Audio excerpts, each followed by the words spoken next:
There you go. I think uh, we might be back. Eddie. I totally agree that when people use religion as a judgment, as a weapon, as you know a thing that like just makes you feel like you're not worth it. Um, those are the people that I stay away from. Like Yeah. everybody that I know that are religious, that are Catholic, Christian, even Mormons, man. I sit down and talk to Mormons all the time. Um, it's really about the people that are actually doing what they're supposed to do. It's all about love and acceptance and saying you're a good person. If you're a good person, then God will judge you. In the end, it's all Him. Um, but the ones that really like you're horrible and you're gonna go to hell. Like you're wearing a pair of jeans. Those are the ones that I just can't get behind. But there are really good people that have guidance in Christianity. Like one of my friends. Can you hear me, by the way? Yeah, I can hear you. One of my friends, Wes Nakano. He was known as Wild Wild West in Hawaii. He's one of my proteges. I taught him how to DJ, taught him how to MC. And back in the days, I mean, he was wild, dude. Any drug you can get into, and he'll take it. He didn't even look up. He just took it. Um, Hmm. and at one point, I kind of told him, "Dude, keep doing that. I can't be around you. Like I need to focus on my life and not doing stupid stuff. Because you hang out with stupid people. You play stupid games, you're gonna win stupid prizes. So, um, but he found religion. Him and Greg Hammer. He goes to Greg Hammer's church, and Greg Hammer is one of his mentors, and he's doing really well now. He's married, got kids. West really turned it around because of Christianity. So that's why like I believe that there's really good people that do it the right way. Yeah. So It's like, yeah, true Christianity. People will be kind of like a light to shine who Jesus really is. I mean, there's more to life than just being a good person. To get to heaven, the truth is, and what the word says is, it's faith in Christ and belief in Christ, and that's just what my life is being used for. If I gain success, it's not so that I can be rich. It's so that I can reach as many people, because there are many people in these different areas that need to hear that message of hope and love. But it will never be where I'm going to have a hammer in my hand, bashing you on the head, saying you're going to go to hell, blah blah blah. That's not what true Christianity is. And from my mouth to your ears, I hope that that's something that resonates for the rest of your life. Because if you hear any knucklehead, any punk who's trying to use this as a ways to make you feel guilty and guilt you into something, that's not love, man. That's fear. right. God isn't fear. You think there's a lot of people out there in the faith that think that fear is how you get people to do things and how you get them on your side. Um, Yeah, but it really isn't. Like in my experience, it's when you show the love and care when people are down. That's when they like, okay, he's there for me. So yeah, I mean, I don't. Right now we're yeah. off air, No, I but think we're on there. We're actually on there. We have been. how are we on air? I'm not seeing it. I think you maybe didn't refresh your browser, so we're like on a different, probably a different video. So it's gonna restart into a new video. So we got some other people on saying the connection's a little better. So hopefully we just roll it out. Nice. So I don't know. Well, I'm good with it. I mean, again, I'm not hiding the fact that there's people out there that has used it as a weapon against me. Um, and at the same time, I'm not hiding the fact that there's really great people out there that I know personally that use it as a guidance and as a way of just being a better person in general. So I'm all about it, man. Roger. I Roger, um, I used to go to church when you could go to church. I used to go to church with Mark every time I went to go visit him, and I loved it.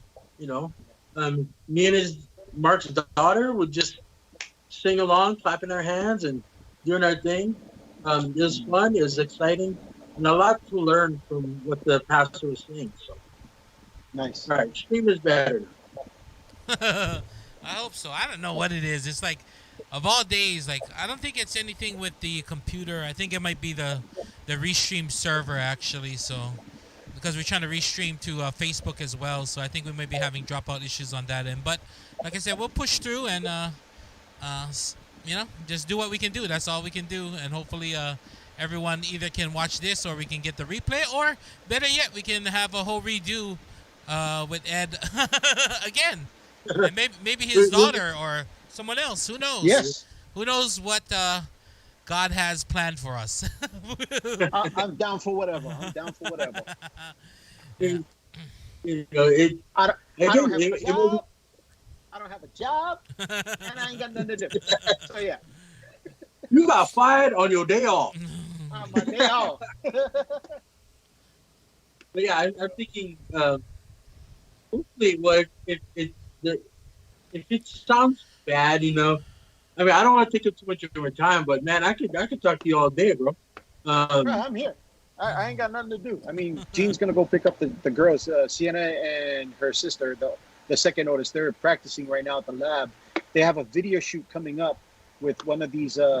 She's I forgot what the terminology is, but yeah, a pretty awesome choreographer, and they're gonna do a video shoot, and they're setting up the whole studio for all video production. Pretty awesome.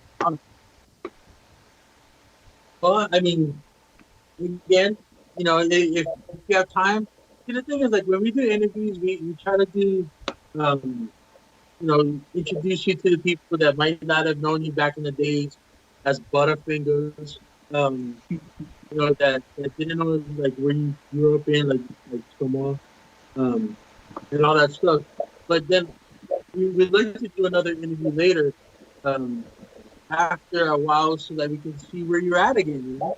Because I know that you're going into the comic industry, and it's on faith, and luckily, I've been fortunate enough to know and get to know some of the people that run the convention, that are choreographed, getting into the dance, that coordinate the artist alley, that coordinate the talent that comes in. I've been lucky enough to know a lot of artists and editors of independent comics that, I mean, you know, put together sample pages and everything, and we can shop you out there. You know, you literally pick the project you want. So, you know, yeah, we can make a lot of good things. In fact, I might just be a talent agent. I don't have to draw anymore. I could just be a talent agent for everybody else. But Nice. Collect your fee, brother. collect my fee, stay home, get fat. Thank you, man. That'd be awesome. Yeah. Well, I mean, like back in the days, and this is again Hawaii mentality. Back in the days, J Kid, I met, you know, him and Good Vibe or Brian Chang was working at Juliana that turned into Venus Nightclub, and J Kid was going into different things. He didn't want to work there no more. He liked the people and all that, but he just had to do bigger and better things. And I was coming in to take his place as MC and Eagle, and he actually taught me how to MC for different things. Like when I was MC for Richie Aki at Maharaja and Lalau for his multiple things that he was doing, just planning, you know, go swim with the dolphins and Mahala and all that kind of stuff while MCing. J Kid is actually the one that taught me how to MC for different types of crowd. What I mean by that is like there was a gay night, or at the time it was a gay club, and they had male reviews and drag queen stuff and all that. And he used to MC some of that. And so she actually taught me how to just put aside what you think they are, and just look at them as people and say, okay, let's get to work. You know what I mean? Like, Yeah. like I don't, you know, because even though we in Hawaii, especially in Hawaii, everybody, there's got, you know, 5 or 6 in the family anyway that are gay. Yeah, like direct. I grew up, my mom had all her friends are gay, or her best friend is gay, um, but I never really worked with it. And so when I went to Venus, gay kid was like, "Man, you're gonna see some crazy stuff, but the show has to go on. So make it professional. Don't look at it like they're drag queens or they're oiling themselves up to go dance in front of girls. You do your job, they do their job, they give you money, you go home. yeah. Okay. And so, and he's like, yeah, but have fun, man. Fucking drink, do what you got to do. But, and I'm not really a big drinker. But, um, yeah, J-Kid actually did a lot of help to me. He helped me a lot getting of not just emceeing for Japanese tourists, not just, emceeing for weddings. To be an all-around MC. Um, so, and now I get to help you get into the business that you've loved since you're like forever in a baby time, Hanabata days. Wow, Hanabata So days. yeah, So yeah, I, I I mean, remember, I remember going to one of those shows that Jake invited me to, and yeah, I knew it was a drag show, but it didn't bother me none because to me, because I used to host male strip shows back at Silly's, so I've seen some pretty wild stuff. So to me, it was like, okay, it's a show, but man, just seeing my boy work his magic, being an MC during that show, I was so proud of him, man. I was in awe. I was like, damn. right? He was He held good, it down. Heck yeah.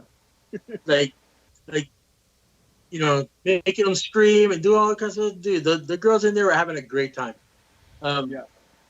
But yeah, like so, like your interest in comics started when you was a kid. Like now that you have the opportunity to expand into trying to be a professional artist. See, the thing is, you're a professional artist already because you did so much work over the years for other clients. Um, what is your main goal? Is it Marvel, DC, or did you want to do your own comic? I think for now, I love what I see what Image Comics is doing, where they allow you to create your own property that you retain all the rights. You got to build a team, but they'll help you publish it. They'll give you guidelines and they'll give you pointers like what's working and what's not. But I love the fact that they will allow you to create your own comic line and go from there. You retain 100% of the property. All they do is get paid a percentage or whatever to publish your work. So Yeah. that's kind of resonating in my mind right now. Image Comics, develop a team, create my own storyline. And I got a few stories that I have, some concepts, but I didn't really flesh it out. But I'm using this time till December to really flesh those out and really fine tune it and make it into a professional story that I can sell to. Hopefully I can build a team around it and shop it to Image Comics, because their track record on some of their stuff going to TV or Netflix or whatever, bro, it's amazing. Sure, Right? Especially that Netflix is looking past Marvel and DC because let's be honest, like when Disney took over Marvel, all of those movies are gonna go there. DC has their Warner Brothers stuff. DC, and they're going through some comic trouble right now, but Yeah. it's DC. It's a big company. It's Warner Brothers. I so I'm thinking like from what you just said that you're actually looking to do your own independent comic through the image publication. Would you be willing to work with like smaller publications like Dynamite, Boom Comics? Heck yeah, of course. Because I know the I mean, guys I asked, they're really good, man. Wow, that'd be an honor. This is just my mentality, and maybe God is telling me, no, go for it. But I feel like I'm not ready yet. I feel like I still gotta get more polished in like the timing, the turnaround time that it takes for me to draw a panel. My design, my graphic design. I'm still working on my graphic design on how to lay out a story visually. So those are some of the things that I'm kind of trying to really hone in on and improve. And not just the character drawing, because I can do that all day. Just draw a character on a paper, boom, that's it. Right? But to story to tell a story visually, I haven't really done that professionally and just methodically, or I haven't been able to lay it out in a cohesive way where people can read it and understand. So that's the stuff that I'm really trying to hone in and improve on. That's exactly what they're looking for, to be honest. When you do portfolio reviews and all that, the editors and even other artists are like, I don't want to see a pinup. I don't want to see a single character in those splash page. I want to see how you tell a story, and I want to see 6 pages by the end of the week. They're not looking for pinup, like you said. You can draw a character all day, every day. In fact, while we're sitting here, I'm drawing this. You know what I mean? But they tell you we're looking for. There's 3 things that you need to remember about the industry that I get from all the editors. Vince Hernandez over at Aspen, especially him. He's like, number 1, don't be a dick. Be a nice guy. Nobody wants to work with, and independent comics, anybody else, like they can pick and choose who they want to work with. So if they don't like you, they're not working with you. You could be the best artist in the world. They're like, there's 1,000 other artists that are just below him that we like. So yeah, don't be a butthead. Number 2, nice. Never miss a deadline. So if you got a deadline, you work fast and you work strong. And number 3, you always learn. So even if you're still if you look at Jim Lee's stuff back in, let's say his prime, X-Men early Punisher stuff, it was good. But it wasn't as refined as it is now. And it took him like 30 years to get there. So, just those two is Mark Bagley. Mark Bagley's artwork has increased like exponentially. I mean, it's off the hook from when he first started. Like 1,000%. His stuff on Spider-Man was cool. Like the way he drew like the Carnage and Venom and all. It was cool back then. But if you see his stuff now, oh nugget. Yeah, he's insane. Great artist. That's some great tips, man. Thanks. Yeah, I mean, we'll talk about this later. One thing I learned though is that, out of all the things that I've done that I have my hands in with video editing, sound production, even doing voice work or being live on air conducting a show, all that contributes into my end goal, into me telling stories. Because now it's kind of those past professions have kind of taught me trade secrets and disciplines that actually help in this new arena. Doing things professionally, video wise, I had to make things polished, and these 2-minute videos understandable, comprehensible enough that local Brada Mok from Nanakuli side can understand it just as well as someone from Hawaii Kai. It has to communicate. So some of these things translate very well into the next career choice that I'm stepping into. Okay, maybe that doesn't know, or maybe from the mainland, it's like the same people that can read it from Compton or Beverly Hills. Beverly Hills. So just give it a thing. Mark, I'm sorry I hijacked this interview. Oh no, I'm just maintaining the chat and bearing with the technical difficulties tonight. So I'm just a fly on the wall. How was it a fly on the wall? It's you guys that had the long, radio history and all that. No, I'm just looking at the chat and John Cody.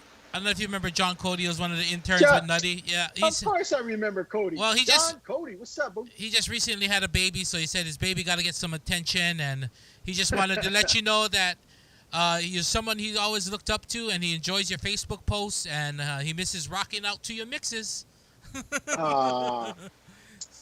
Don't make me cry. Yeah. I'm not supposed to cry. Just cry on this. That's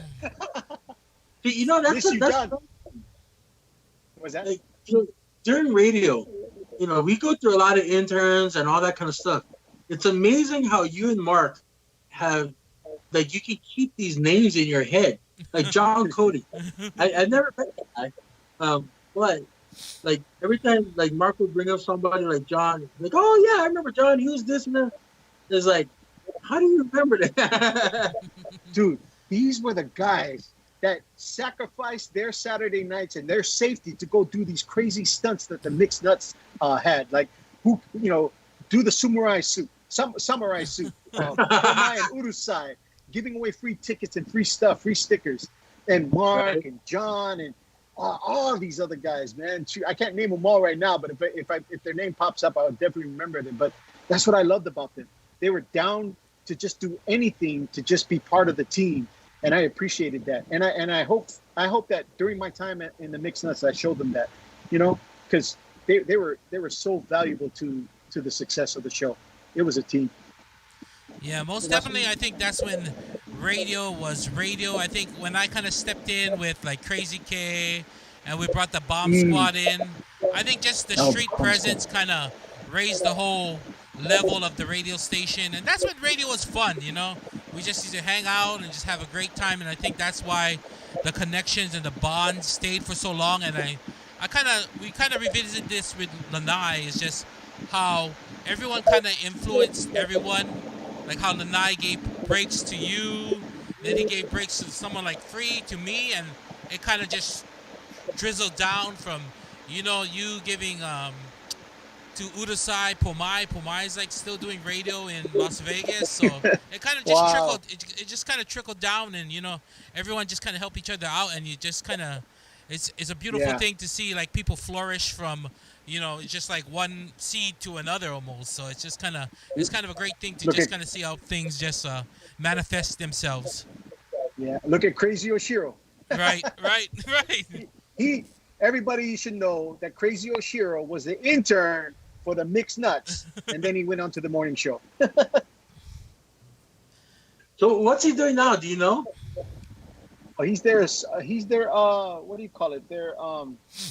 You call it not manager, but the show producer, I think. Yeah. The producer, yes, for the morning show for Rory, yeah. Oh, for Rory's show, really? Yeah, dude. Him and Vic. Yeah, Vic. Yeah. Slick Vic. Slick Vic. Yeah. Yeah. Dude, that's another guy. Oh yeah. Come on. Dude, that's another guy that I've never seen in public ever down. Yeah. He's always up. Like you could be walking, and you go, "What's up, Vic?" He's like, "Oh, what's up, man? Like, whatever." I was like, "Whoa, hi! I just want to say hi." Yeah. We're going into the same club, man. Just chill, bro. He's like, "No, man, it's all good." I'm like, "Oh my god!" Always. That's what I love about Vic. Always in a good mood. I loved it. Even when he's down, even when he's mad, he's still in a good mood. That's how good he is. Right? No, man, you better watch out. We'll kick your ass. Kick your ass. Oh, yeah. Oh, yeah. I'm not John. Let's go. Oh, boy. Homeboy's buff now, man. He's been working out. He's looking good. Vic is like solid. Well, he was always a big dude, Yeah, he's been working out. Everybody's getting older, so we're all looking at our health now. You know what I mean? We're all like, once I turned 40, my whole body said nope. Yeah, you're not bringing up those things anymore. Yeah, right. True. At least you guys got the hair on the right side of your head. You know what I'm saying? On the top. Yeah, I had to grow some hair somewhere on my head. That's the thing too. Like, I noticed that a lot of everybody that are getting older, they got the beard going. Like, I got a little, so I literally just shaved the other day because I knew I had to go to the DMV and get the renewed license. So I shaved it down. But I'm kind of surprised. Well, Mark hasn't turned 40 yet. Mark, are you 40? Oh yeah. Really? Right, a bucket boy. Dude, Mark looks young for his age. How old are you, man? I'm 48. Oh, You're Mark? 48. How old are you, Mark?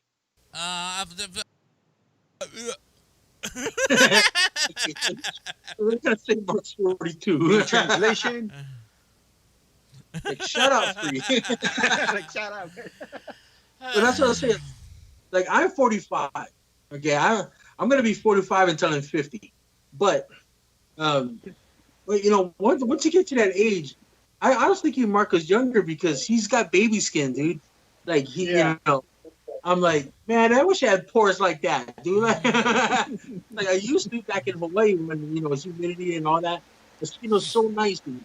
I come live in Vegas 10 years, I look like a freaking like saddle. You know what I mean? An old freaking tombstone saddle. So I'm growing out my beard because my two oldest daughters, want me to be Fat Thor this Halloween. So I got to go find some kind of wig and I got to color this beard. dude, you know what? Even better. There's the Black Widow movie is coming out or came out or whatever coming out. Him, the dad. Yeah, that guy. Like the Russian equivalent to Captain America, right? I don't know what his name is. Yeah. I think you should do that guy so that way your two daughters can be Black Widow and White Widow. That's a good idea. It's a whole family, and your wife can be the you know, The dude. mom. Already, I got it for you. Nice. Will do. That's the only thing I don't like about being single and all that. Now, don't get me wrong. I would rather be single for the rest of my life because I get to do what I got to do. I'm very selfish that way. But I can't do, like, you know, Halloween.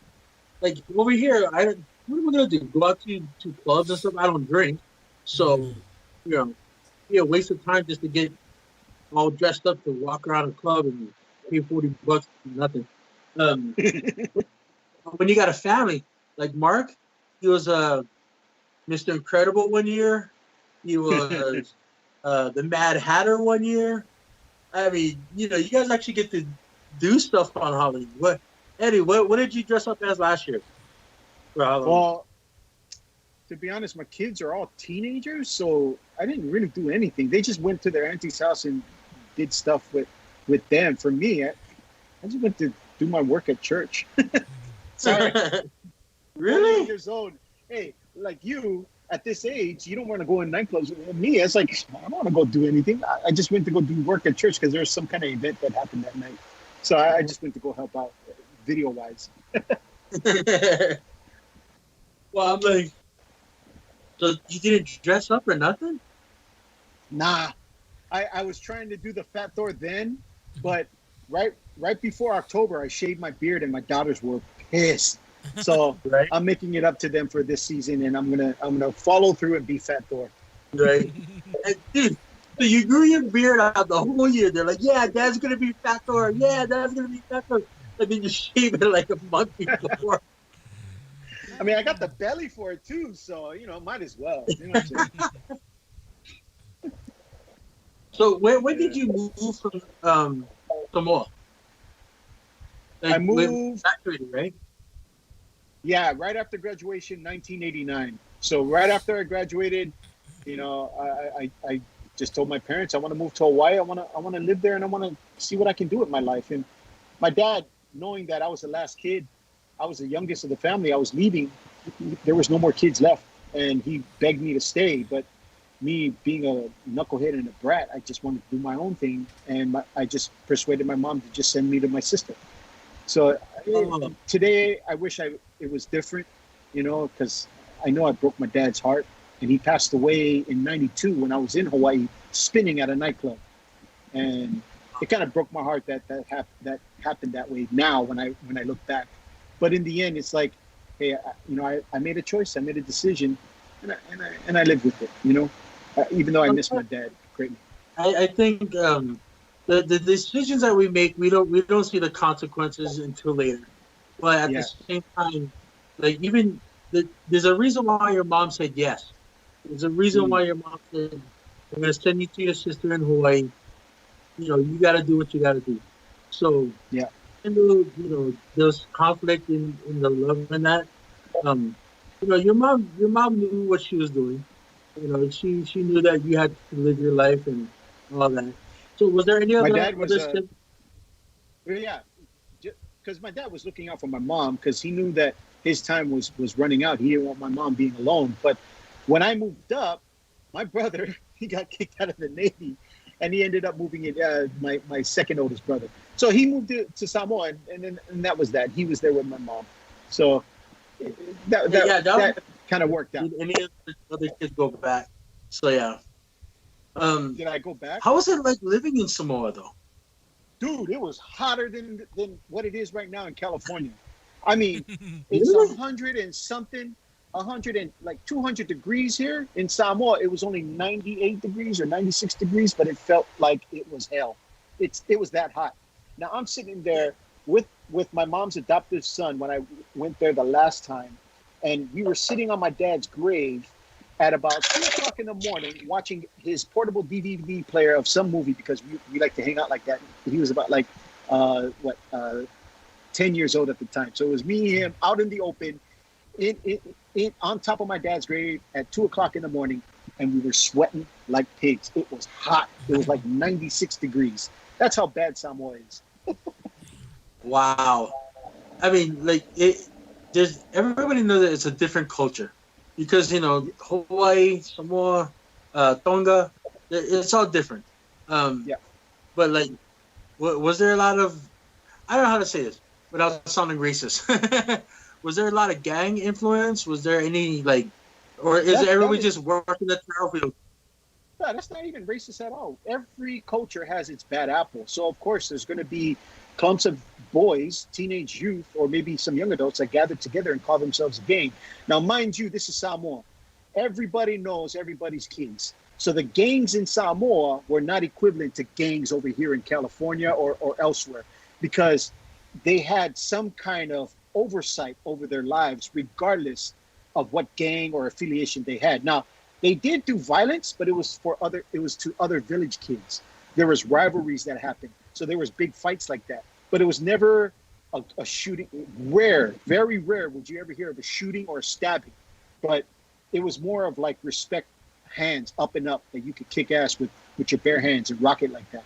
But rarely did you ever hear of gunshots or anything like that. It was mainly the kids from the mainland who came and trying to act all punkish to the village kids that started touting weapons and stuff like that. That was in my era when I was there in the 80s. When I left, things got really crazy with the whole drug epidemic and violence. It got pretty bad over there. Yeah, and the reason why I brought it up is because I was actually watching some YouTube like documentary type stuff, and like just short films or whatever. And at one point, like they said that Samoa was at, it got so overrun with drugs that the gangs started really taking over, and the village actually said no, we're not doing that.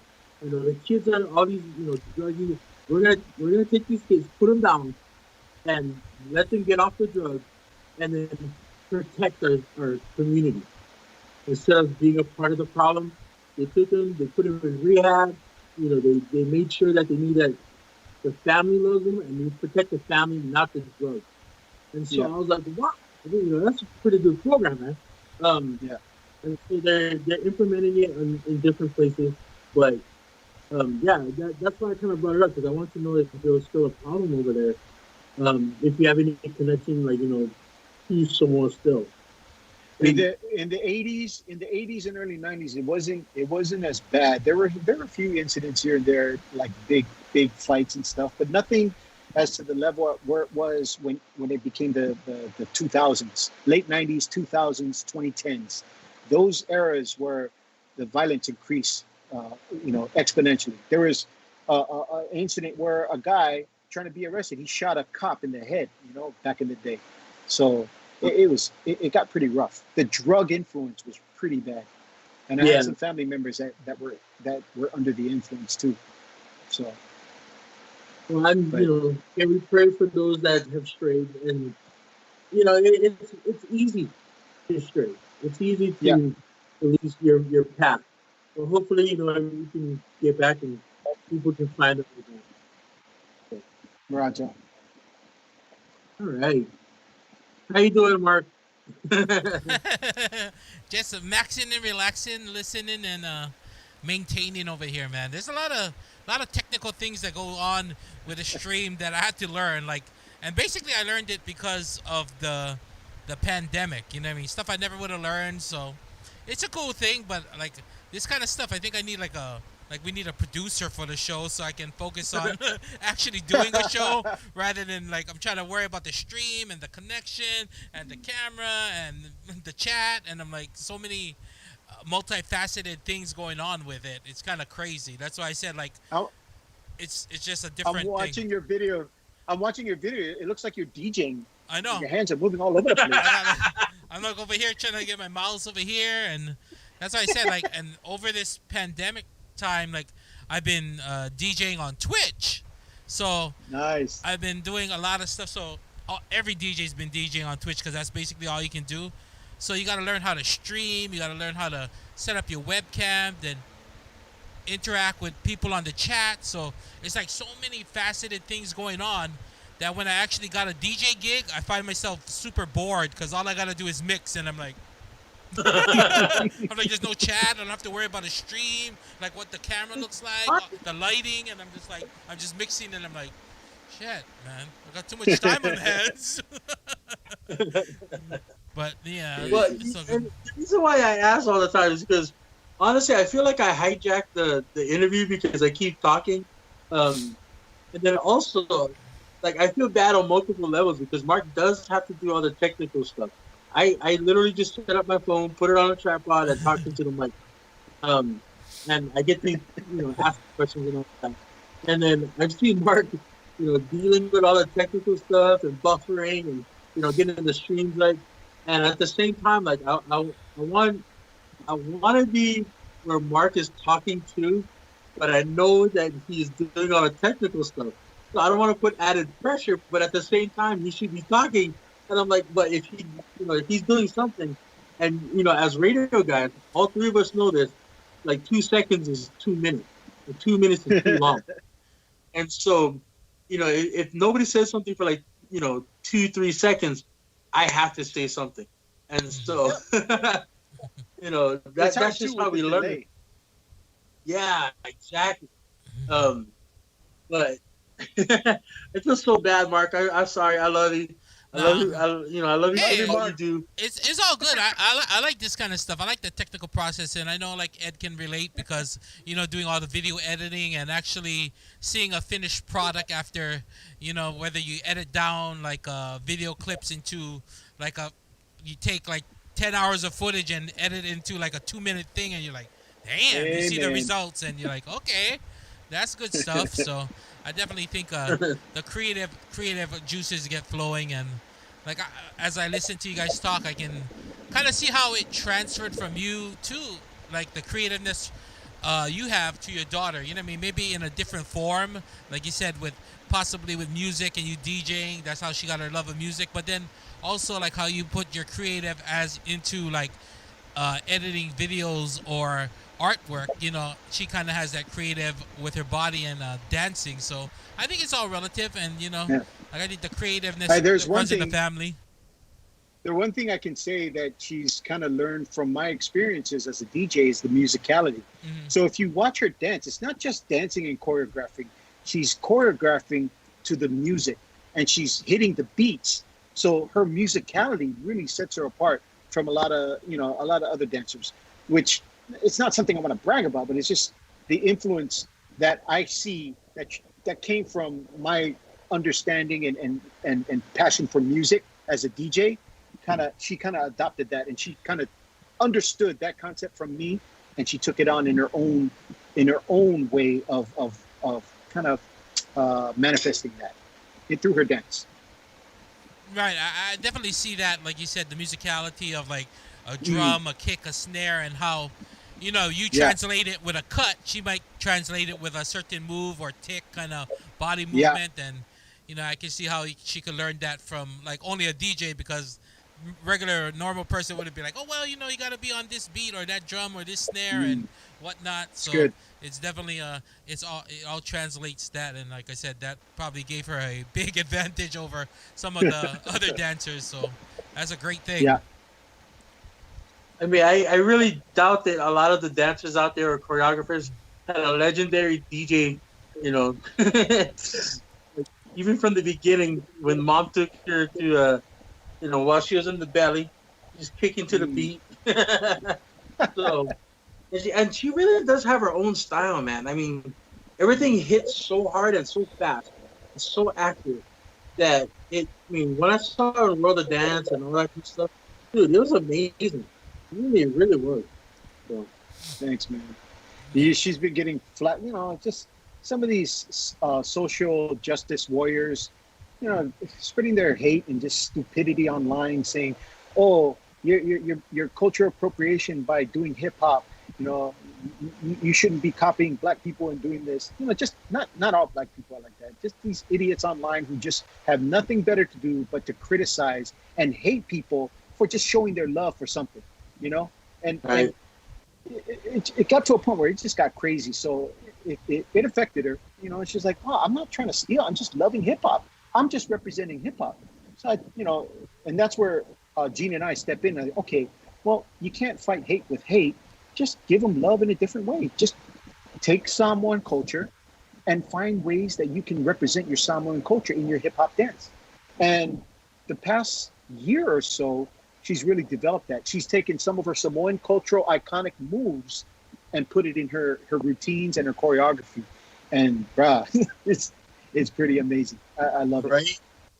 See, and that's another thing. Like she's taking, well, she's not only just taking your guys' advice, but actually she's taking her culture and like your history, um, Yeah, as someone, and she's doing it in a hip hop way. So she's fusing all of these cultures together, and it's making something unique yeah, that nobody's ever seen before. And so that's another reason why she's like a pioneer in what she's doing right now. mm, Um, I mean, I can go on forever and how talented and hardworking. See, when I say talented, I hate using the word talented too much because nobody's mm, comes out of the womb, yeah, doing what they do, except for maybe yeah, your daughter, because she was kicking to the beat. Um, we all work hard to be as talented as we are. We have a mindset for what we do, yes, um, but it takes blood, sweat, and tears to get there, to that level. Um, and imagination and creativity, determination. I mean, there's all the factors that go into it. But she's really something special, man. And the funny thing is, like when I first heard of her, oh yeah, there's this girl from Hawaii, blah blah, the lab, and I was like, yeah, yeah, what is it? Let me see. And I was like, oh, dude, this is dope. And then I started laughing. I was like, ah.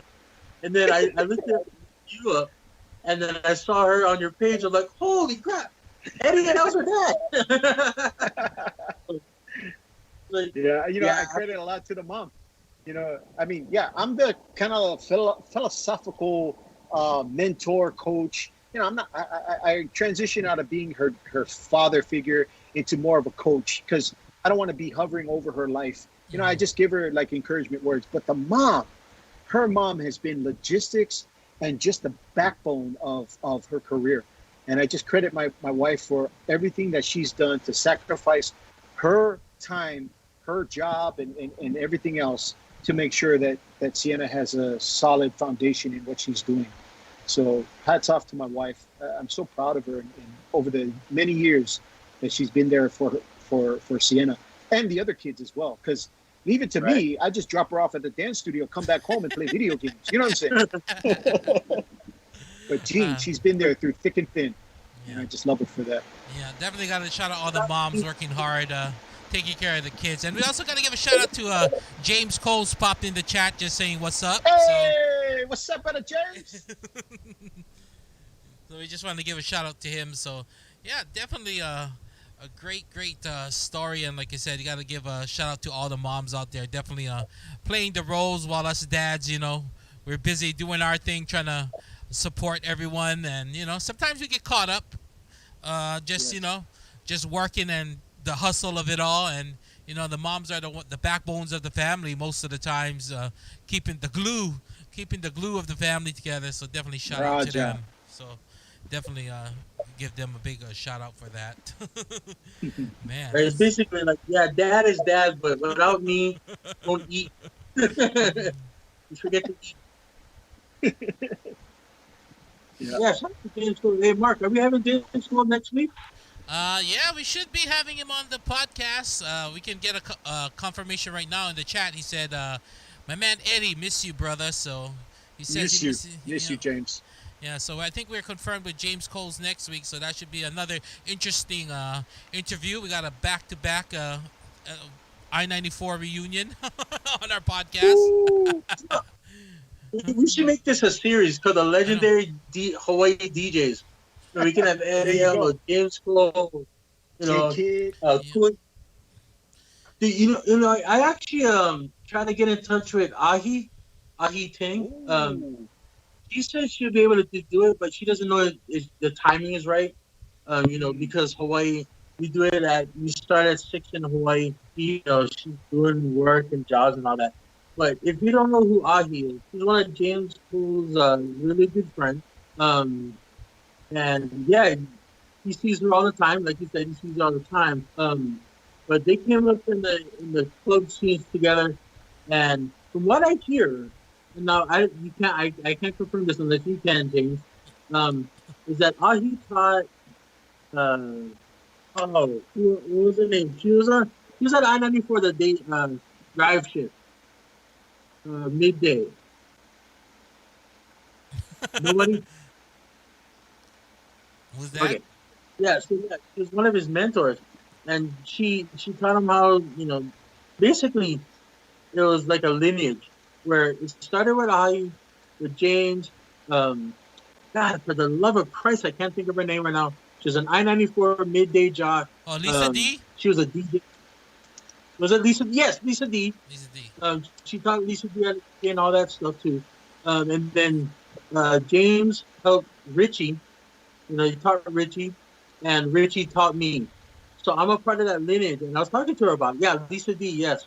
And I was talking to Ahi on Facebook about the lineage of the lineup of the DJs. And I was so like, I didn't know the gravity of my lineage until I looked at it. It's like Ahi, Lisa D, James Cole, Richie Aki, then me. And I was like, wow, dude. Like, I'm a part of royalty, man. So it's gonna be great to have James on next week. And of course, right now we have Eddie L. So what do you like to be called now? Ed. Just Like the Ed. Lion King. Like the Lion King. So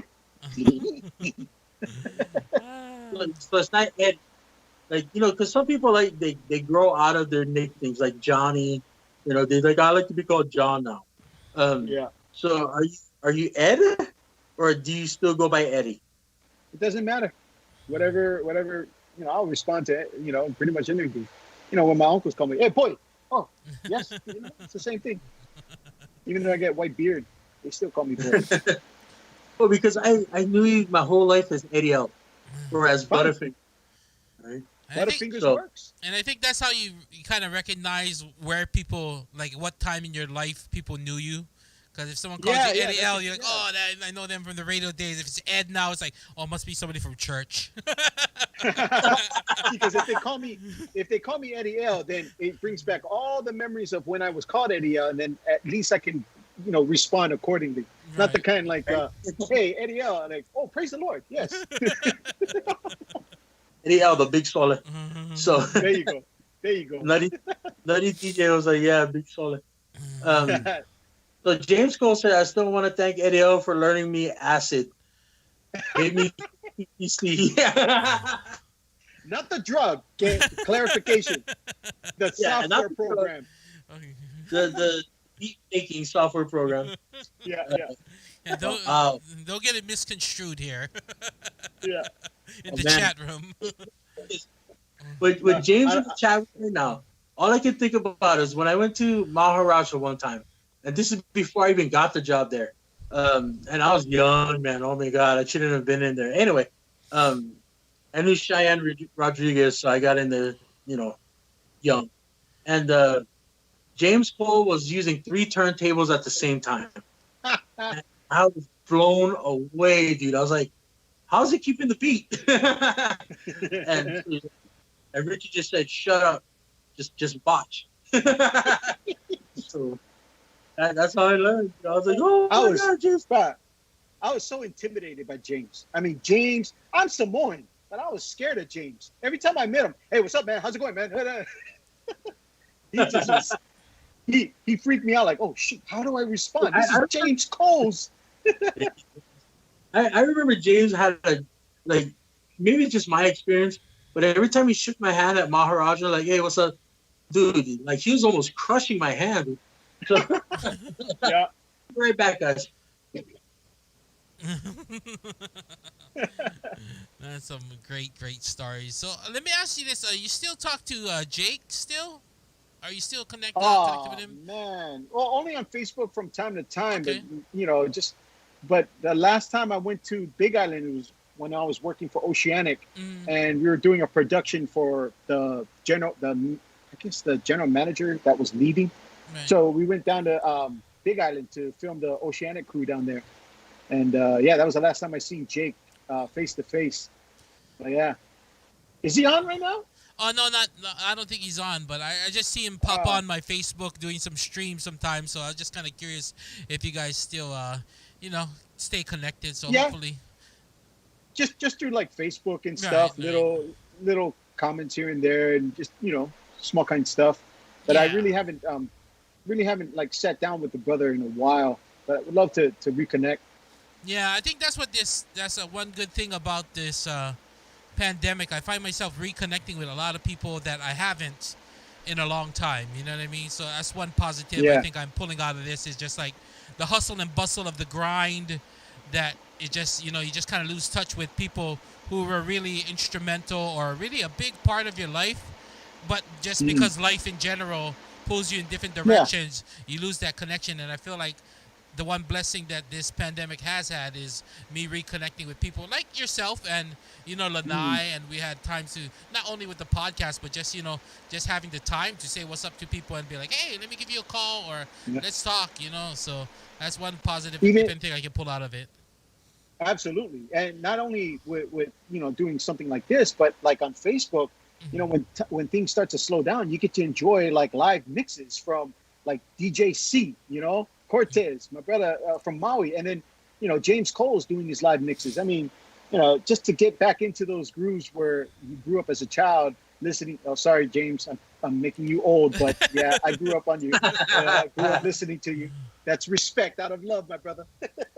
But yeah, DJ C and even you and when you go on, and it's a beautiful thing, man. Just to see the boys back at it.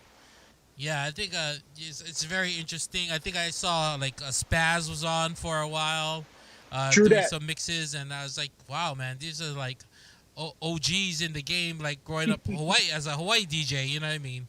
And I'm glad that people can see it now, like the next generation, like guys like Hopper Boy and all these young cats out there who are doing it in the industry now, that they can kind of see where it all came from, because.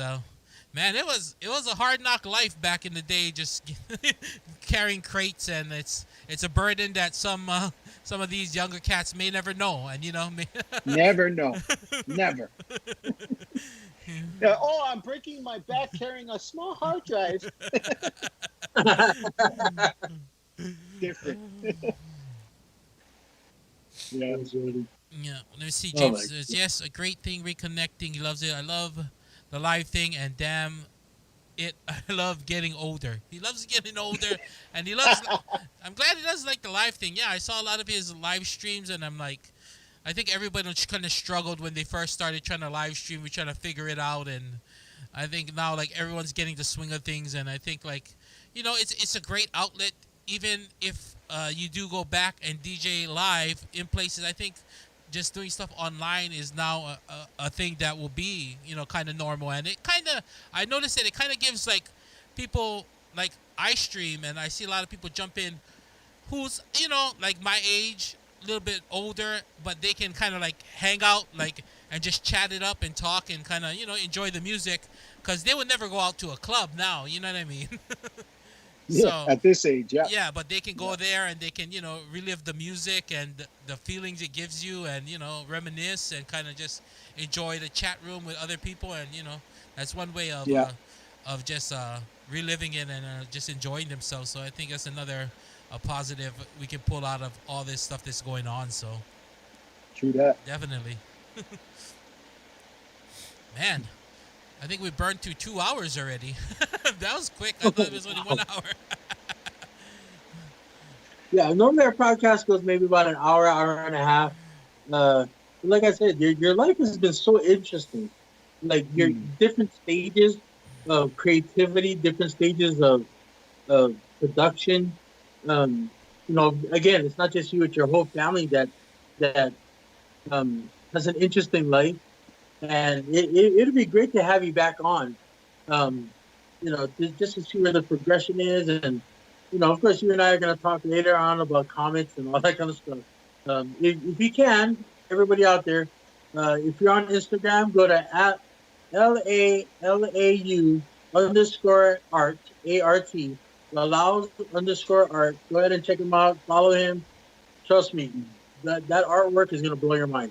So, yeah, go check him out. And of course, on Facebook and all that. Um, but yeah, I mean, dude, it's so good to just talk with you, man. Like, I don't think I can't say the last time I remember just talking with you. I um, know, right? like, I mean, when it came to the club days, we all had our own clubs that we were working at, and we all went to each other's clubs. But again, you're working, so it's like, hey, what's up? You say hi, and then you walk around, do what you do, um, and then have you guys working, or I'm working, or somebody else is always working. But we at least say hi, and just to get that respect. But I mean, to actually take 2 hours out of your life, dude. I again thank you for taking the time out with us. I know that I enjoyed the conversation. I know Mark was trying to enjoy the conversation while getting all the text. Nah, And I enjoyed it, and I can go back and enjoy it again probably on the replay. So it's all good. The miracle of modern technology, I tell you. There you go. But I'm pretty sure like a lot of the listeners were intrigued by it. I think a lot of the interns like Dustin was in there, Nutty, John Cody, and a whole bunch of other people. So I know they enjoyed the story, and like I said, getting a little bit more insight. Like I said, I knew you as Eddie L. You know what I mean? This guy was on the radio doing his thing, just ripping up the clubs, ripping up the airways. But I never got to know you on that personal level, and it's a great thing to understand where you came from and your journey. And that's what I love about the podcast is like we get to talk to people and just kind of get to know them a little bit better because Mm. I never do. I know you as one facet of your life, but I don't know how you grew up, and that's the interesting about the podcast. I can figure out how you grew up and how you came to be and where you at now in life. I kind of compare it to like I had a big. This is just like out of the blue. I'm mentioning this, but like when my mom passed away, like I always knew my mom Mm. as my mom, but I never really knew my mom as a person. What was her favorite Ah, color? What did she like growing up? Was she like the pretty girl? Was she the nerd? Was she this? Was she that? It wasn't until after she passed away that I found out all these things from my aunts and my grandma wow. and whatnot. So that's why I said like people who were influential in my life, like you yourself. Whether you know it or not. Like everyone in radio, like Lanai, I told him Thank you. this. It kind of just, it drove me to say like, hey, I can do this. I can make DJing a career. I can make it something to provide for my family. Because if this guy's doing it, hey, maybe I can do it too. And the opportunity to work with the people like you, James Coles, Lanai, and everyone I got to work with, hey, it just kind of, it just kind of cultivates you and, gives you hope and, just puts your dreams a little bit closer into your grasp that you may not have, what I mean? That you may have not thought you could do it because you weren't in that position to actually be hanging around that person, even if it was just for a short period of time. You know what I'm saying? So I, Mm, I gotta I yeah. gotta give I gotta give a big shout out to you and for doing that. Ah, So appreciate you, man. thanks, man. Appreciate the love that you guys are giving me right now. To me, I don't think I'm doing anything special, but I'm glad that in some way, some shape or form, whatever my story is and my journey is can be, encouraging to others. Then by all means, let it be so. Yeah, whatever mistakes I've made that you can avoid, then by any means avoid it. But if there's anything that you can gain from some of the good choices that I made, then I hope you can carry it further and farther than what I've ever done. And it's what I tell my kids and what I tell people that I cherish, whoever I come across. You know, hopefully my life can be a blessing. Right. It definitely was to me, instrumental to me, and I think your story can reach out to other people, like whether live or on the replay, and maybe someone like you said, these stories can help someone else who's going through a hard time or who has a tough decision to move away from home, or whatever the case may be. People can relate to things in different ways, so I'm sure anybody could take any piece of this interview and maybe it can help them Yeah. out. Then we're doing a good thing here. And let me just say that in my radio career, I've pissed off people. And if I ever pissed you off to the point where you hate me, remember my name is Rory Wild. Okay, my name is Rory Wild, and I'm out. No, just kidding. And then, Well, I just want to say, hold on. James Cole said yeah, Eddie L is a huge influence on me as well. Thank you, sir. So that's high What? praise right there. Yeah. So he put that on the chat room. Yeah, I'm sorry. Go ahead, Mark. no, that's what I was gonna say. I just read that, and I just wanted to let Ed know what James was saying. That Oh, that he was giving you props and saying you influenced him. So, I mean, that just goes to show that someone you looked up to. Hey, maybe you never knew that, and he's saying you had a big impact on him, whether it be I don't know in what way, but I'm sure he'll let I us know, know. right? But I'm sure he'll let us know if maybe it was teaching him something about acid, Oh not the yeah, that's drug. right. I mean, it could be anything, dude. Like that's what I'm saying. Like J Kid, he had an influence on me. Brian Chang, Richard Key, James Cole, Eddie L. There's a lot of places where you get influence from because you take little bits and pieces of the good things that you see in people and Yeah, you add it to your own life. So, yeah, yeah. man. Yeah, it's funny though. Everybody that I've known in radio or even in like Hawaii entertainment, we all say something about Lanai. And, and dude, like that guy's a callous, man. Like not callous, he's a what is he called? Um uh catalyst. Catalyst. Like Yeah, yeah, catalyst. catalyst. Yeah, I mean, yeah. He's the launch pad for a lot of he people. really is, man. Like I got on these like Rich Key started at I-94. I was at 93.1 at the time. 93.1 KQMQ. And then I went to I-94 and my first gig was when Pablo Sato left. I got put on as Lanai's producer, which is basically intern. But he didn't like using the word intern, he liked producers. Um, and he's the one that got me. He was like, you're okay on radio. Like you can talk and you can do all this stuff, but your talent is drawing, man. You should be drawing for a living. And now look. Yeah, so, yeah, yeah. so yeah, he saw something in me that at the time I was just like, nah, dude. Like I just draw because I like it. It kills time. You know. And he's like, no, man, you really should get into drawing and artwork. And then 5 years ago was my no 6 years ago was my first San Diego Comic Con, and I was a featured artist at a table. Um, I'm sitting next to like Len Weins, which is the creator of Wolverine. Sitting next to John Romita Jr. He works for Marvel, DC, and all that. So all these amazing, talented, legendary artists. And Lanai just won the Aloha Plate Lunch, or the Aloha, not Aloha. What you call that? The Uh, great food truck race or whatever. Yeah. Yeah, yeah. they just won that, so they had little pop vinyls, like the little pop figures, because Alan Oda, the former, Yeah, um, yeah, you know Alan. Alan yeah. Oda, he now works for uh, Pop Funko Pop Asia. So they Oh, produce dang. and just so happens, right? Like he's there, went to the after party and all that, hung out with him for a little while, had a drink, and but yeah, you like even when I was back then, he's like, remember what I told you in studio that you should be drawing. I'm glad you finally did it. And I was like, wow, you actually remembered.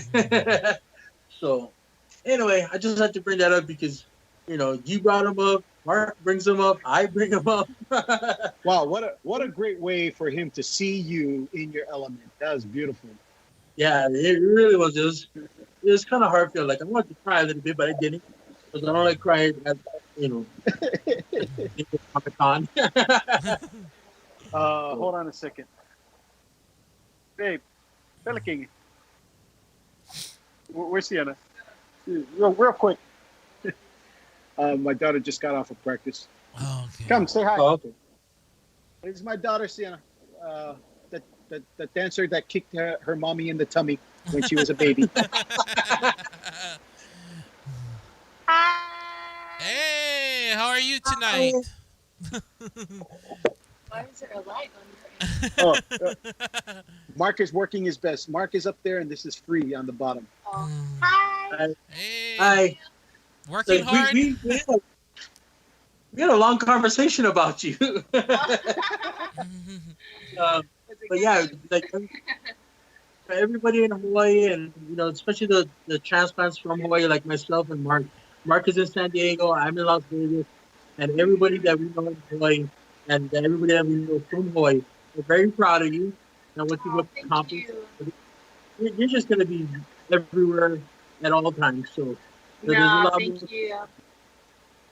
Yeah, we definitely want to say thank you because we're just commending your dad of like how was big influence he was on us, and now we feel like you can be a big role model to all the people in Hawaii and everyone around the world, the Samoan and Polynesian culture out there, and just be iconic and just do your thing, girl. You go, you go. Thank you. I appreciate that. Thank you so much. Well, thank you for stopping by. She's probably like, bro, I'm so hungry. I just I want to know. go to sleep. Yeah, she's Samoan. She probably, yeah, she's hungry. Thanks, Anna. Rehearsal's too long. I gotta go. But again, thank you so much for stopping by. She's like, I don't like over here. My dad gonna make me dance for them. So, okay, so is she still there? No, Yeah. I think she Oh, left. okay. Yeah, she's grinding right now. I could maybe get 4 more hours.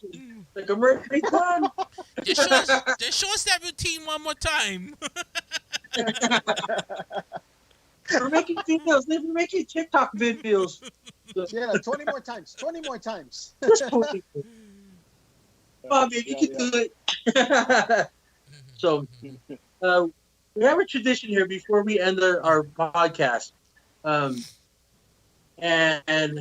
this is going to be a pretty interesting one because I really want to hear your answers to these things. These Let's questions. go. Ready, Mark? All right. As much as we love you, as much as the influence you were you were on us, and as much as we got Aloha for you, we gotta put you through this because we do it to everybody on our show. And you probably did this to people on your show back in the day. So it's a part of the show we like to call Try Answer Fast Kind. Okay. So what Free's gonna do is he's gonna read you off 10 rapid fire questions, and you just answer them as quick as you can. Let's go. All right. So these questions are random questions, and again, whatever pops into your mind first, that's what you answer. All right. Okay. All right. Here we go. Number 1. Who would win? You or 110-year-old kids? Winning what? Who would win in a fight? You or 100? Was that? Yeah, 110-year-old kids. They beat my okole big time. Especially, any kind of older. Number 2, would you dye all your hair blue for 1 year, wear mascara and lashes for 1 year? I dyed my hair blue. I don't think I rock mascara very good, man. So you dye your beard blue for one whole year. Yes, one whole year. Okay. Let's do it. All right, number three.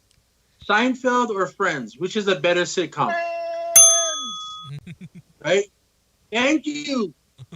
Like Mark doesn't even know. He's like, I don't know. I never watched either one. But me, I was a fanatic. All right, number four. The best toy you had when you were younger. What was the best Battlestar toy? Galactica. Like which one though? Like the Cylons? My mom. I told my mom go buy the spaceship, the good guy spaceship. She ended up buying me the tank that had the shape of the spaceship, but wheels on the back. That's the only one I had. That's what I'm talking about. Like that's a memory that you wish you still had that toy, don't you? Amen. Hell yeah. Number five. What's your favorite color other than red, blue, or yellow? Purple. Purple. That's a good one. Purple is the Purple. color of royalty. Purple. Oh yeah. Yeah, that's right. Number six. Would you rather have HIC, Hawaiian Island Creations, or Town and Country Surf? Oh man, Town and Country, but I still love HIC. But Town and Country. See, Thriller no, no, Gorilla. I love Town and Country, but HIC to me had the better symbol. You know what I'm saying? Yes. Okay. Yes. Number seven. Choose one to be the best at in the world. That means that darts, cornhole, or foosball. Darts. You choose darts. Yes. You used to play darts? Yes. See, the thing is, cornhole is getting a lot of attention by the Ocho, ESPN 8. But darts, you make a lot. Yeah, I never played cornhole. I mean, I'm okay at it, but I'm not. I'd rather throw a dart. All right. 8. Which is the best? A musubi, a manapua, or a gyoza? Gyoza. Oh man, how many though? I can handle 6. I eat like 12. Oh dang. I know, that's why I fat though. That's my side dish, along with whatever else I'm eating, like udon noodles or something. Oh man, you can't eat it without it, right? Okay. Raja. Number 9. Who's your favorite superhero? Mm. You can only pick one. Wolverine. Like if you pick that superhero, you become that superhero. So who do you? Would you still pick Wolverine? I'd pick Wolverine. Just what was that? Oh, just the healing factor, because getting older, I could use some of that healing factor. That's a very good answer. You can eat 2 more. weeks in You can eat as much gyoza you want without getting gout. Amen. Heal your gout. You can eat ribs. You can eat shrimp. Shrimp. I can just cut off that piece of flesh and let it heal. You know what I'm saying? Wolverine. That's 2 weeks in a row that the favorite comic book character is Wolverine. The guy's very popular. Right. Number 10. Name any porn star from the 80s or 90s. Pass. What was that? Is there a porn star named Pass? It was like, yeah, I get my whole family over here. What you doing, free? What you doing? We'll give you a pass on that. You can get the whole family at the house. That one person named Hard Pass. I think that might be an actual person. 80s or 90s.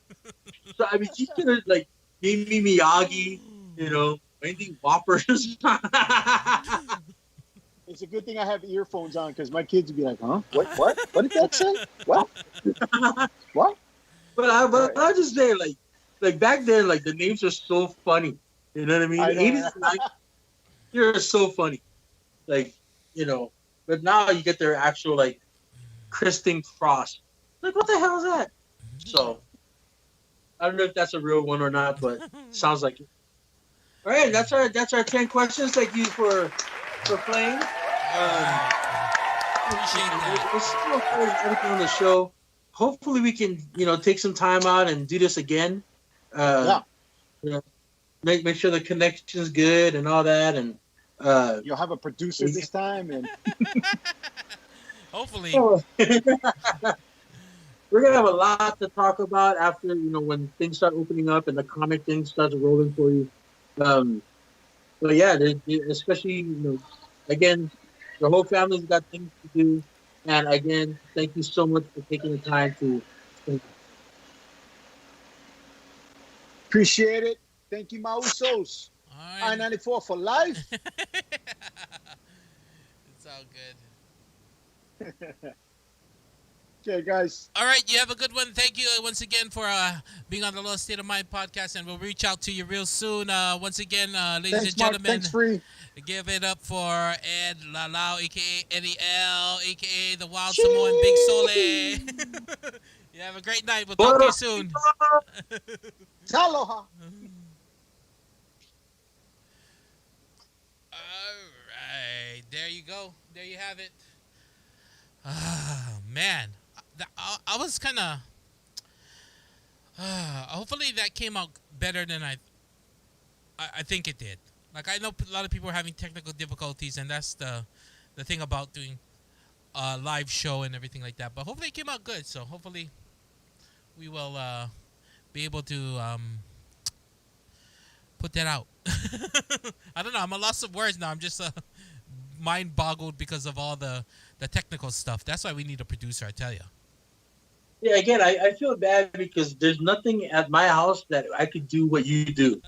And knowing the fact that you have to do all of that stuff, and I'm the one that really kind of hijacks the interview, I don't mean to, and I'm sorry, but I know the fact that you're actually very busy behind the scenes there over there.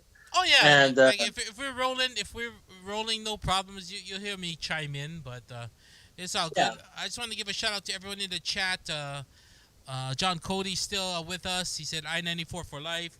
Mitch Palooza. I wish there was some way we could have a virtual producer. Like, it would definitely be Mitch. Mitch helps me out with my streams in the morning on Twitch, so he's one of my moderators in the chat. So like, definitely Mitch could probably do some things if there was a virtual producer like application or something. I'm pretty sure there is. Yeah. Let's figure it out. Mitch, again, dude, Mitch has been the top-notch guy for me since I met him back in the YMCA days. He's a big dude. Like he's a football player, and he's very intimidating looking, but he's also a big teddy bear. You know what I mean? Right. Like, you know not to mess with him, but at the same time, he's nice. But yeah, oh, dude, if you have clips of mixed nuts, send it to Mark. Bloody, send it to Mark, dude. I'd love to see it. Yeah, Mitch has been a nice guy, an awesome guy since I've known him. So just the fact that he helps you out on Twitch, I knew it. I knew he was sooner or later he was going to get it. But yeah.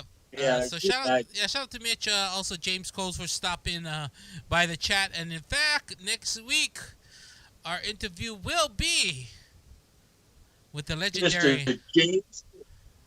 Yep. So next week, be sure to tune on in. We'll have James Coles live on the Aloha State of Mind podcast. So thank you, James, for stopping in the chat and chopping it up with Eddie L. Also, Big Joe, Uso Joe from Vegas stopped by. He was an intern, same time as us. Also, I think Dustin was in the chat for a little bit, and everyone else who popped in. Thanks for tuning in and listening in to the interview. We apologize for any technical difficulties that we may have had. That's not my fault. I think that might be on Restream's end, but we'll see. We'll knock those out. It might just be the heat, honestly, it might just be the heat. Yeah, dude, I'm thinking that's what it is, man. Because when we were together in California doing the podcast together, it wasn't as hot as it is now. And we had no technical difficulties whatsoever. Yeah. All of a sudden, they hit the hundreds. And, I mean, let's be honest, dude. Your gear in your studio, it's been sitting in 100-degree heat all day. Running or not, it's Yeah. still there. Yeah. Yeah. Yep. Yeah. Yeah, definitely. Because last night I was on Twitch, and Mitch will attest to this. I was having what they call a hype train, is when like literally people are like donating and subscribing to the channel, and Yeah. my hype train got derailed and crashed on the side of the tracks like twice. That's the important stuff too. So it's kind of a bummer. Yeah, it's all good though. It happens. Technical stuff. That's the thing we gotta understand is that with technology, stuff goes wrong, and we could produce the show, record it, and play it back. But what fun would that be? You know what I mean? Right? That's not fun. That's not interactive. Yeah. Everybody wants to take a look at live and live insightful everything. They want to see my blue head, like this one, or they want to see Did, my did, did, you, huh? did you ever make a pineapple head? I got this one right here. I don't know if you can see it, but That's the floating pineapple, right? huh? Isn't it just a floating pineapple? No, not this one. Yeah, I gotta wait for the. Yeah, you got it probably on a delay. Yeah. But anyways, It's yeah, a, it, it's all right. it's all good. I like the blue space, the You'll blue see in head. a little bit. Yeah, Mitch says he's a Twitch junkie now. Yeah, that guy's on him. And I was talking to actually Nick the other night. Nick Styles. I tell him about our interview with the Mike, his brother, and he said he'll try and get to it. That guy streams every day, man. You think I'm hardcore? He streams every day, and like he does this Sunday night slow jams. Yeah. He starts at I think 10 or 11 at night, and I think his record is like 10 hours. What? Yeah, like I literally like he starts at like 10 or 11 o'clock at night, and I wake up the next morning to do my show, like to trade 6 7 in the morning, and it's still on. That's dedication, man. Like I. He's insane. Oh my Bro. goodness. He's insane. That guy's insane I with his slow jams. Like for me, I remember I used to do the show with you on Zoom on Sunday, and after 1 hour, I was like, dude, I'm done. Like you guys do 2 hours. I've seen some people do like 4 or 5, but man, 10 hours is he nut? Yeah, he's insane with the slow jams. Only his slow jam show though, and people be watching too with him, like 40, 50, 60 people. And they're up there like, yeah, falling asleep, but they're still like, yeah, we're still here. 8, 9 hours later. I'm like, jeez, you guys really like slow jams a lot, huh? I'm like, Like how jeez. many SWV, SWV and what you call that? Well, who they keep it? 112, right? Yeah, 112. I don't know, man. That's insane amount of slow jams, but it's all good. I gotta give a shout out to Mitch still there. John says no. What he said? Wow, that's real dedication. He said that's why they record their HW50 show and not do it live because he doesn't trust his partner not to swear. Who said that? John with their Hot Wheels Oh yeah. podcast or a YouTube channel. Yeah, so. But it's all good. Not just, dude, it's Hot Wheels. Like you're not supposed to be swearing anyway. I know. That's why, because I think maybe they're marked. I don't know if they're marked for kids, so I guess they can't. But ours are marked as not kid friendly. So all our videos are not kid friendly. So we can say whatever we want, I guess. But I mean, I try not to swear, but of course it slips out every once in a while. yeah, most definitely. Oh But boy. Okay, man. I think let's wrap this up because it is 11:24, and I gotta be up in about 6 hours. 6 hours. 5 6 hours, Yeah. not too bad. Yeah. Usually I still sleep about 12:30. So as long as I get 5 hours sleep, and then I think on Thursday we're gonna head over to Las Vegas because it's my fifth wedding anniversary this weekend. So we're gonna try to head to the coast, but even with this COVID thing, I guess all the hotel rooms must be booked because the prices are crazy bananas. Like $300-$400 a night for a regular room. We're like, Well, especially in California, the reason why the hotel prices are so high is because the resort fee, because of the fact that if you go, it's really you have to stay at the hotel. Like most of the things are shut down anyway in California.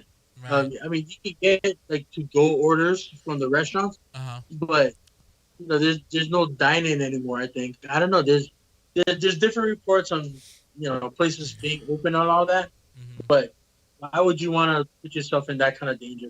So Right. So what's yeah, open? Is everything open in Vegas? I was gonna ask you because pretty seems like much. seems like everything's open like downtown and I don't know. Yeah. I was looking at Well, people blogging and they made vlogging and it seems it like that everything's open. downtown they made it so that it's 21 and over now, like Right. to go on the Fremont experience. Mm-hmm. So if you would have brought the kids, they couldn't go down there anyway.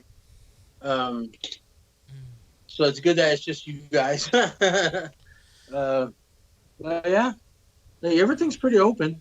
I haven't seen anything that's not well, except for like the Asian buffets and all that, Right. where you got to scoop you. But if you want, you can go to what is it called, Jen's Korean barbecue. Oh yeah, Gen, Um, Gen, whatever. GEN. I mean, it's called Jen's, but I do again. Oh. Um, I just ate there the other day, man. I go, oh my god, I ate myself to the point where I was so uncomfortable trying to sleep at night. Mm-hmm.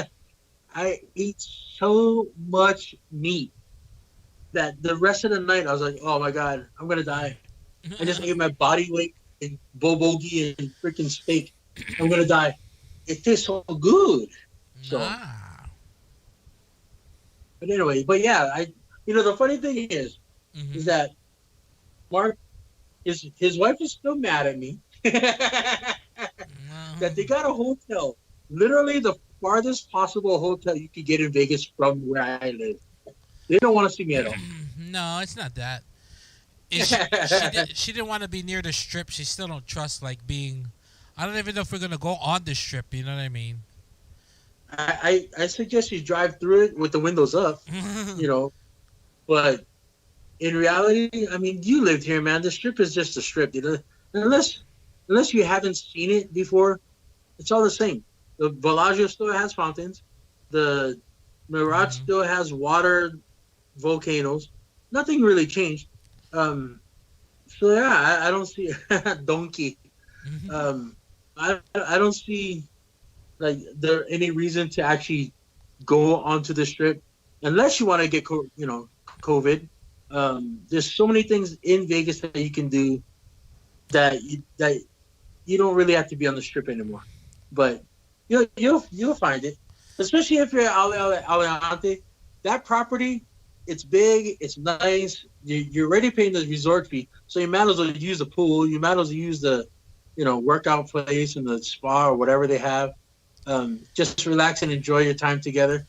Um, I hope to see at least one day, maybe a couple hours. We'll go eat at Island Flavor. But other than that, I hope I don't see you the whole time.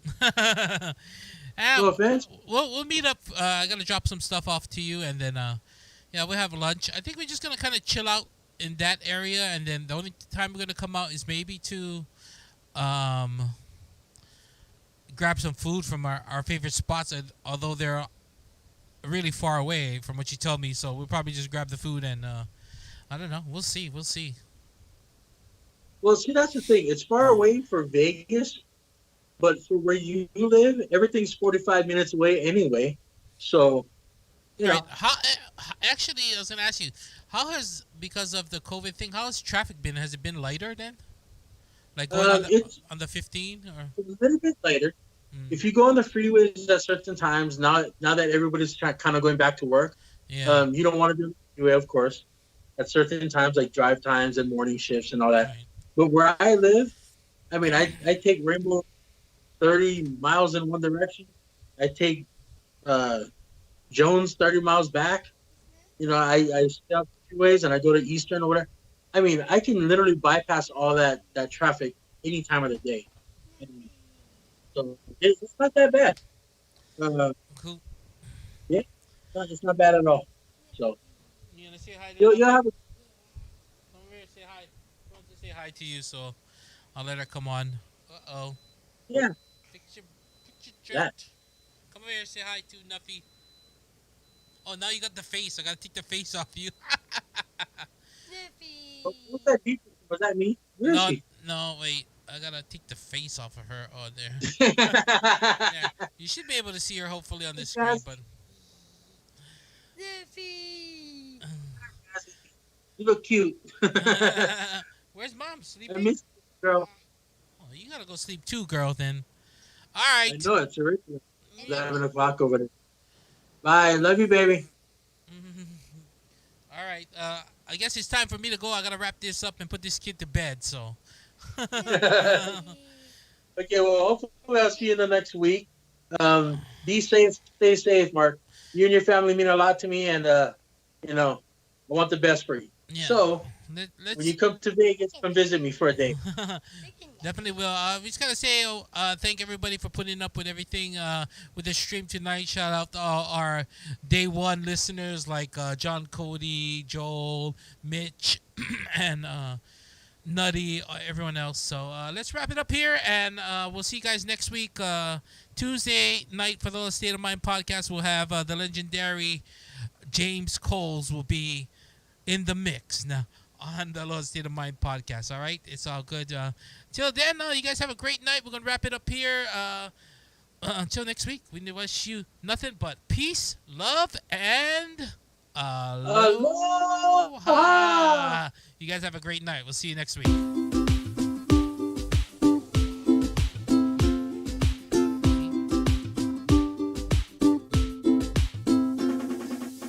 Wherever you are, you're living aloha. Wherever you go, your soul is aloha. Wherever you've been, you're living aloha. About yourself is always aloha. Aloha is a state of mind. Aloha is a state of mind. Aloha is a state of mind. Aloha is a state